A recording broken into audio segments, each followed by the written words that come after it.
అన్న 10 రూపాయలే 10 రూపాయల నా గోంగూర అయ్యో 5 రూపాయల ఈ రైతు బతుకు తెలుసా అనే ఈ రైతు పత్తి బండి ఇచ్చినా మిర్చి బండి ఇచ్చినా చెనక్కాయ బండి ఇచ్చినా ఏం బండి ఇచ్చినా ఏం ఫలితం ఉంది ఆ రైతు కాడ రైతు బాధ తెలుసానే అన్నా ఇది ఒకటి తెలుసా రైతు బాధ తెలుసా నేను పంట పండించిన రైతు పత్తి ఈ ఏ ఫలితం లేకుండా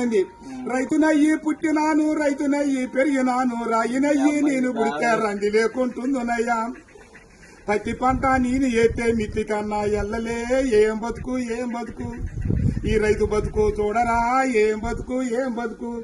అరే మిర్చి పంట నేను ఎత్తే ఖర్చులన్నా బూడలే ఏం బతుకు ఏం బతుకు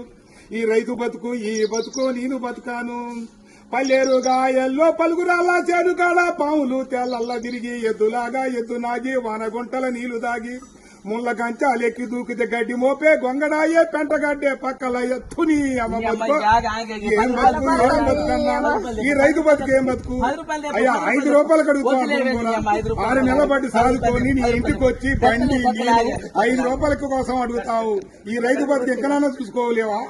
అయ్యో